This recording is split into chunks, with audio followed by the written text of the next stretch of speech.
Not me.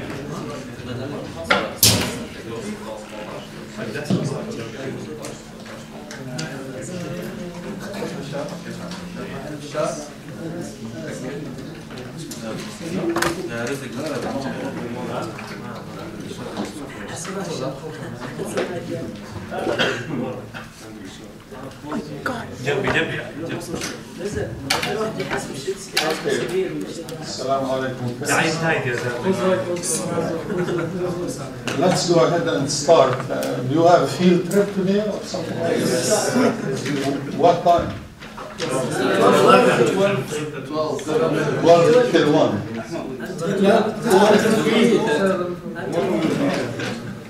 I have a class at 1. How is that going to work? Okay, good. Okay, well, do you have any questions about, we were talking about aldosterone, last time I saw you.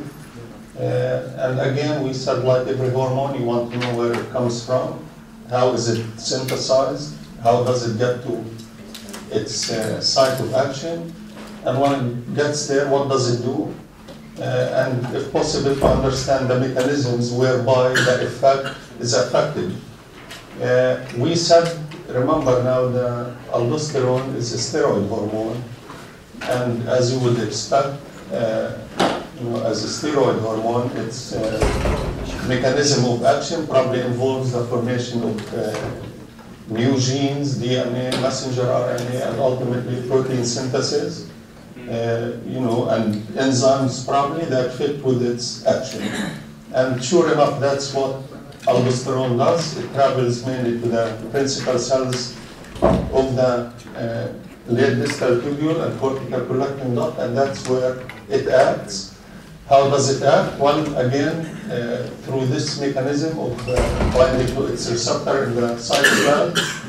That receptor ligand complex enters the nucleus, and it affects the formation of new DNA, more transcription and messenger RNA that is ultimately diffuses to the outside of the nucleus, to the cytoplasm, where it stimulates the ribosomes to make new enzymes or new proteins. And of course, as you can see, this process is not going to happen in 1 minute. It takes about 40 minutes to start seeing the effects of aldosterone. So that's how it acts. And it probably, the ultimate effect, remember, we will see exactly what aldosterone does, but it probably increases ultimately as it acts on these cells. It increases the amount of protein that these cells make. And these proteins are used as channels. And of course, increases some enzymes, mainly sodium potassium ATPase, and activate the transport across the basolateral membrane of these cells by stimulating sodium potassium ATPase. And this is kind of the mechanism that probably occurs, binding of the receptor in the cytoplasm, the entry of that complex to the nucleus, and then ultimately the synthesis of more mRNA, proteins, as well as enzymes.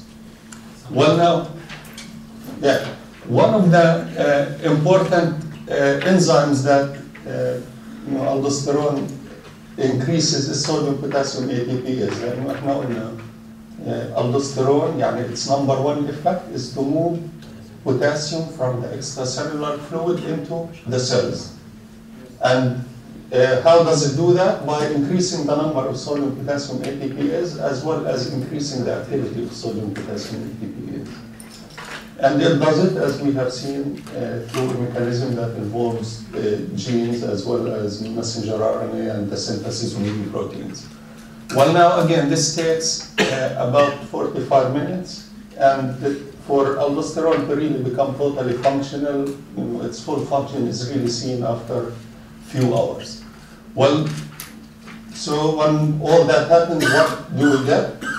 Again, going back to the principal cells of the late distal tubule and cortical collecting ducts, the activity of sodium potassium ATPase is increased, so you move a lot of potassium inside the cell. What is going to happen to potassium concentration in the plasma? It will decrease. So if you have a lot of aldosterone, you will have hypokalemia. What happens after the cells go in there? Well, the activity of this, the activity as well as the number of these potassium channels that we have on the luminal part of the membrane is also increased. So not only are you moving potassium from here to here, you're also moving it into the tubular lumen, and a lot of secreting it, and a lot of that is excreted in urine. And that's another reason why you would have hypokalemia. Now at the same time, as you move to potassiums in, لأنه قلنا sodium potassium ATP activity is increased, you move 3 sodiums out. And as you do that, the concentration of sodium is going to become even lower in the principal cells. And sure enough, the activity of this amyloid-sensitive sodium channel is also increased. And therefore, you have even more sodium entering the cell from the tubular lumen. And then, of course, more of it is leaving. So you have an increase in reabsorption of sodium and an increase in secretion of potassium. And that's really the major role of aldosterone. Okay, so a summary, synthesized in the adrenal cortex, in the zona glomerulosa. Yes, Shabab. Acts on the principal cells, plus other cells that we have sodium potassium ATPase in many cells, but its main effect is in the principal cells. It acts by stimulating sodium potassium ATPase, as well as it increases the activity of the luminal sodium and potassium channels in these cells. What else does it do? It also increases the secretion of hydrogen by the intercalated cells. And again, one of the side effects, one of the effects of aldosterone is it causes alkalosis, and you lose a lot of hydrogen ion into the urine. Okay? Well, now, when we describe this mechanism of action, as we know, you have to have DNA, transcription, a messenger RNA. We know it takes some time, like 40 minutes. But we have found in some instances where some experiments or some investigators show that you can really give aldosterone and see an effect that occurs in a couple of minutes, 2-3 minutes. So this led to this idea that there might be another mechanism that is involved that is somewhat similar to what protein hormones do, even though, again, this is a steroid. Okay? And the reason these are experiments that were done in vascular smooth muscle cells where you see an effect of aldosterone in a few minutes, and 2-3 minutes. And it is believed that's probably maybe there is another mechanism that involves cyclic AMP, so as a second messenger, and like what you have with proteins, and this probably explains its effects that occur quickly. Well, we know definitely about the long-term effect, 40 minutes. We understand the mechanisms of that, but probably it functions maybe in two ways. First, it increases. It has its effects within a couple of minutes, probably by a process or a mechanism that is mediated by cyclic AMP, like what you see with proteins. And another mechanism that it takes a little bit longer to develop, which requires the synthesis of proteins and enzymes, and again, that would take more than half an hour to occur. Okay, so now, what are the factors, again, that affect aldosterone secretion? And just a reminder, we have 4 factors. Number 1 is an increase in plasma potassium. Then aldosterone really is there. It regulates potassium. An increase in angiotensin II also will cause the release and increased synthesis of aldosterone. Also, if you decrease sodium in the plasma, that also by itself, remember, this is a mechanism that is independent of angiotensin II, you will have a small increase in aldosterone. But it's not believed that's a major mechanism to control sodium. But nevertheless, experiments have shown that a reduction in the concentration of sodium in the plasma will stimulate aldosterone secretion. Of course, also, if you increase ACTH from the anterior pituitary, you can also have a little bit of an increase in aldosterone secretion. But the number 1 and 2 effects on aldosterone secretion is mainly an increase in potassium concentration and an increase in angiotensin II.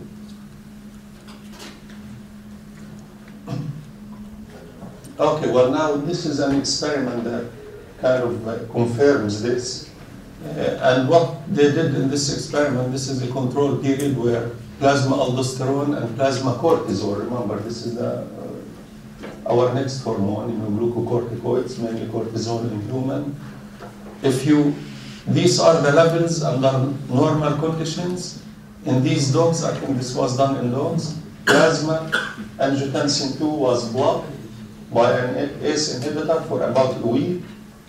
And as a result of that, the amount of plasma aldosterone went down.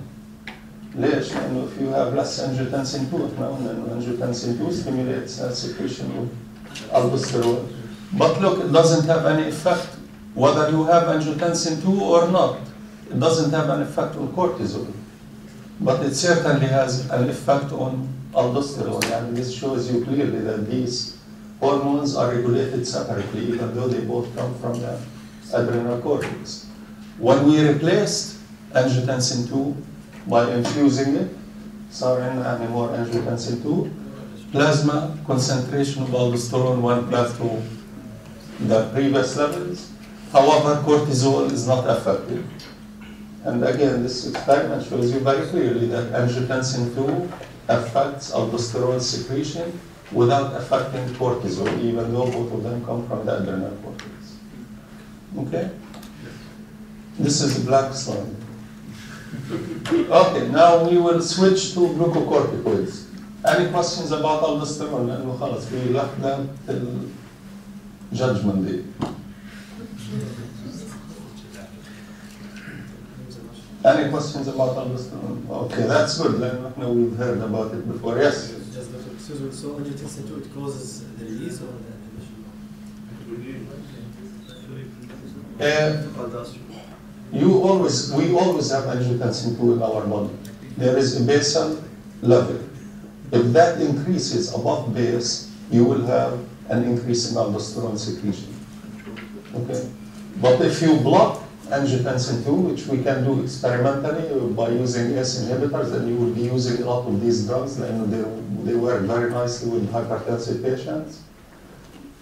Angiotensin, with ACE inhibitor, and I remember this was a total blockade of angiotensin II, but definitely reduced